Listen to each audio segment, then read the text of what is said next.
Hey everyone, this is Lorenzo Nava speaking to you on behalf of Rescogita. Rescogita is a startup grounded on eco-psychology. And today we're going to take you to the world of development and development from a learning perspective.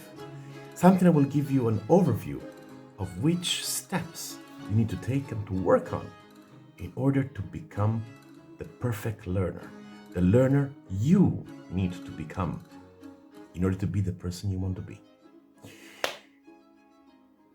Good luck and enjoy. Understanding Human Learning by Knud Elleris. So who is Elleris? He's a scholar, and he dedicated his whole life to understand the meaning of learning from every perspective. And his books are written actually in a very friendly way. So they're very accessible, also by non-academics. And he said, learning is a process that in living organisms leads to permanent capacity change, and not only due to biological maturation or aging. So his theory in understanding human learning. For learning to happen, there needs to be a series of processes happening in parallel, as well as the right conditions to positively influence learning, as well as a learning environment to positively influence the conditions where it happens. What we see here are the areas and connections involved. At the very top, we have the basis of learning. That is the area of knowledge at learning at the very basis. For example, the foundation on which the development of a solid learning theory, meaning the biological, social, and psychological conditions of learning. In the middle, we see a square. That is learning it in itself. It's learning. Its structure, the learning type, and existing barriers, which are both processes and dimensions, and essential to understand learning. On the right, we can see impact, influence, and involvement of internal and external condition. And down at the bottom, we have the application, meaning where can this learning be used. In this episode, we will touch all the 5 areas and understand them, of course. Therefore, learn. So here we're talking about 2 processes and 3 dimensions.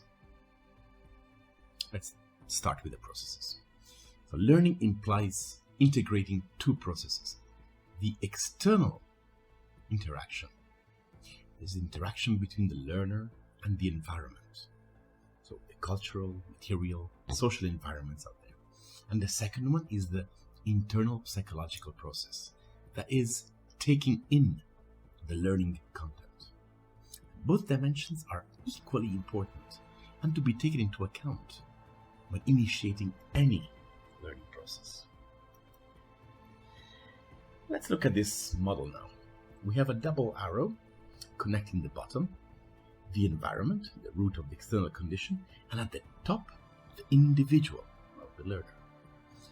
And that is the interaction between environment and individual. Then we have the horizontal double arrow, the acquisition, the process happening inside the learner. On the right and left are the interactions between the 2 psychological functions that are equal in learning. And they deal with the content, what we learn, and the incentive that gives energy for learning to happen. And both are always involved in learning. So the content, what we learn. And that can be knowledge, skills, attitudes, behaviors, opinions, insight, meaning, values, methods, strategies, and so on and so forth. And learning is building both understanding of what this is and ability to use it. So what is essential here is meaning making and make the learning useful to us. The incentive, the necessary mental energy that makes learning happen. Feelings, emotions, motivation, will strength. Making sure that we have sensitivity towards what we're learning. And emotional attachment. Content and incentive. Both content and incentive are pulled by impulses, and those come from the interaction, meaning that our own internal processes of elaboration and acquisition.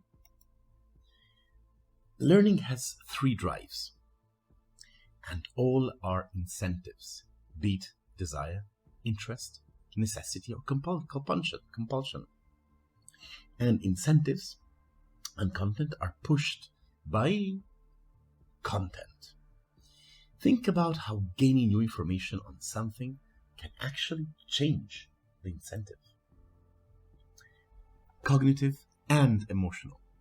So, on the one side, we have the cognitive. On the other, the emotional. Both are essential. And when they interact, they generate the energy that feeds the learning process we can call perception, transmission, experience, imitation, activity, participation, and so on and so forth. The triangle here shows us what Elleris calls the tension field of learning, and it stretches between the development of functionality, sensibility, and sociality, parts of what we call a competence. Every one of the dimensions presented here have two aspects, a mental one and a physical one.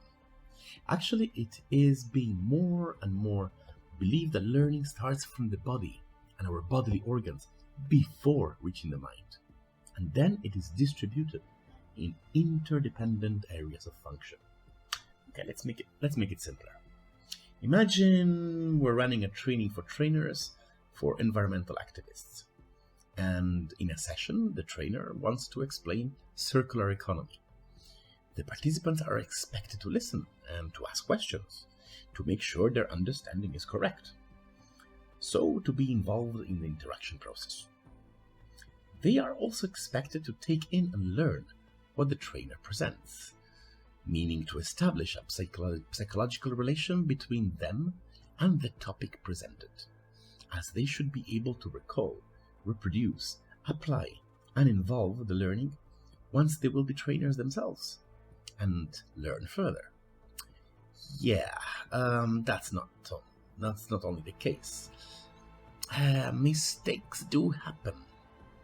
The trainer might not be so great and incoherent, or something is disturbing the process, low concentration, or maybe not enough prior knowledge necessary to grasp the topic, and the result is that the information is only partially learned, or maybe even wrongly learned, and is insufficient for full grasping. Cognitive and emotional learning. Learning is not, actually, as many believe, something just cognitive. There are other areas involved in your attitude towards learning, like interest and mobilizing your mental energy, your incentives. But formal education has trained us to put extra focus on the content.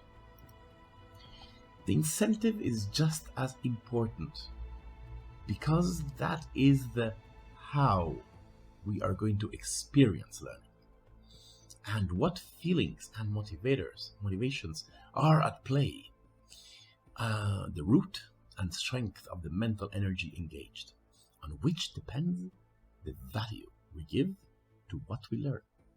In other words, incentive. So, in that circular economy training session, both content and incentive depend on the interaction with the social, societal, cultural, and material environment. Should this not be addressed, then the learning process will be harmed, and learning might be something else. For example, how not to run a training session. So, 4 types of learning that were mentioned before. Cumulative or mechanic learning, and that's one type. Number 2 would be assimilative or learning by addition. Number 3, accommodative or transcendent learning. Number 4, significant, expansive, transitional, transformative learning. And we shall now dig deep, or rather dive deep, into all of them. Learning mental structures exist in every brain as mental structures. Our brains do possess a kind of system to organize learning outcomes. When we become aware of something, it takes less than a second to recall what we recognize as relevant knowledge, understanding attitudes, reaction, etc. And that is both subjective and, let's face it, mostly unconscious. Beware here. Beware. This is not an archive, nor it looks like a desktop arranged in folders. Imagine a motherboard with loads of wires connecting billions of neurons, making new patterns and keeping the old ones, once a new experience or understanding is actually gained. And that is why schemes exist, to deal with this process and give meaning to the themes and topics and mentally connect them to the situation. Here we are talking about content. When it comes to incentives, it's more like mental patterns. Full understanding of learning needs to include awareness. The new impulses can well be included in that mental organization, and that enables us to see 4 different types of learning that activate in different contexts, with different results and different amounts of energy. So let's start to look at them. The first one, cumulative mechanic learning. This is the activation of a scheme or pattern, and this happens when something new that is not a part of anything else is learned, typically in childhood, and can also happen later, of course. For example, a password or your bank's PIN code. Learning is automatic and can be recalled in similar contexts. For example, when training, conditioning animals. We go to the second, the assimilative learning by addition. This is the most common type. New elements are linked as additions to existing schemes and patterns. Like school subjects, for example, they build up on what was learned in the previous class. You start in primary schools with basic arithmetics and maths and move on to algebra and more complex studies of math, for example. Or when we build lifelong learning competences. Links to schemes and patterns are easily remembered and just as easily applied. So the third one, the accommodative or transcendent learning. When we can't right away relate to something we can't fully understand, but it seems really, really important to understand, we break down patterns and schemes and transform them to link them into the new learning. And it is demanding and needs a lot of mental energy to cross the limits and accept something new until it's integrated. And finally, significant, expansive, transitional, transformative learning. That's a long title. This can lead to personal changes. For example, self-organization, restructuring patterns and schemes of the 3 learning dimensions.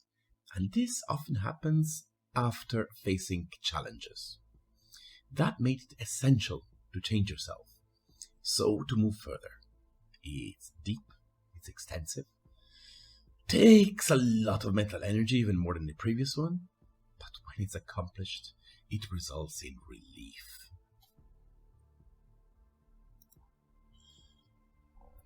Cumulative learning, important in childhood. Transformative learning, demanding and changes personality or identity in special situations. Assimilation and accommodation define everyday learning. And much of today's educational practices focuses a lot on this learning type.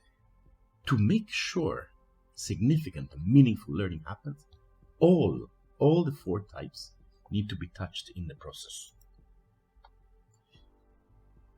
Of course, learning also offers obstacles, and here we're going to look at 3 obstacles to learning identified by Elleris. And we have the defense mechanism, actually I think that comes from Freud, ambivalence, and mental resistance. Although ambivalence could be actually a subsector, as a part of defense mechanism. A lot of what we want to learn is not learned, or is learned in a distorted way. Very often, we do not learn what we can or are supposed to. Just as often, we don't always learn what we need or what is right. We may actually be learning something wrong. Surprise, surprise. Mislearning can come from misunderstanding, low concentration, not having enough background information. And the good news is, it can be corrected. Non-learning and mislearning today find their roots in today's conditions because of the defense mechanism, which is active in specific personal connections, the need of generalizations made into systems. Because we get huge amount of information, especially in this age, and hence developed a semi-automatic sorting system. So we develop a pre-understanding in general areas that activate when we meet influences. And if they don't match our pre-understanding, then the influence is rejected or distorted to make it match.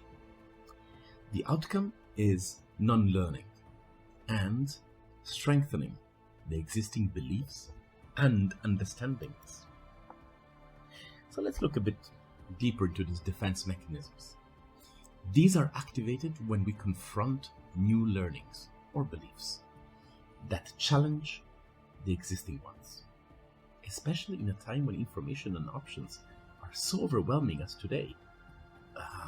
It is also a form of self-protection, let's face it.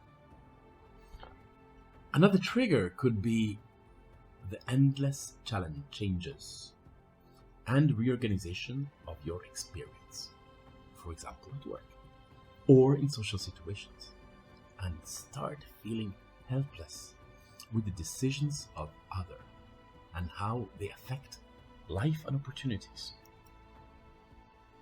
When a new situation in an area of life needs to be overcome, an identity defense mechanism is triggered, demanding a lot of energy and work to get through via transformative learning processes. And this is a very, very common phenomenon nowadays, actually. Ambivalence. Ambivalence, is a common defense form. A situation where you want and don't want to learn something. So imagine like becoming unemployed and need retraining and upskilling. You don't really want to, but have to. And there comes low concentration, low motivation, excuses. Every situation of defense is an obstacle that makes learning hindered, derailed, or distorted. Unless you manage to cut through the defenses, and then the support person or educator needs to encourage breaking through the defense before actual learning happens. And unfortunately, very few are able to do so nowadays. Mental resistance. everybody experiences situations when what you try to accomplish can't be done. And if you are unable to overcome the barriers, then resistance is triggered. It can be confusing to understand if non-learning happened because of the defense or resistance, and yet they are very different. Resistance exists before the learning situation and reacts to it, while defense is caused by the learning situation itself as an active response. So resistance includes mobilizing a lot of mental energy, which also means that it has the potential to become a learning trigger in the accommodative or even transformative learning. Resistance is a source of transcendent learning. Can be uncomfortable, annoying, especially for educators and support professionals. And it should really be one of the core competences of anyone working in human development, learning and support, to foster independence, responsibility, flexibility, creativity, and use the dilemma coming from resistance as an opportunity. And now let's look a second into these internal and external conditions we surfaced earlier. Learning conditions, internal and external. Let's go into these features. And these are features within the learning that influence the possibilities of learning and engage the learning process. An internal condition can be the intelligences, and we mean out of several existing ones, but this one we'll explore in future episodes. Another one can come from the relation you have with your life, with your age, with your gender, etc., and how they influence your learning possibilities.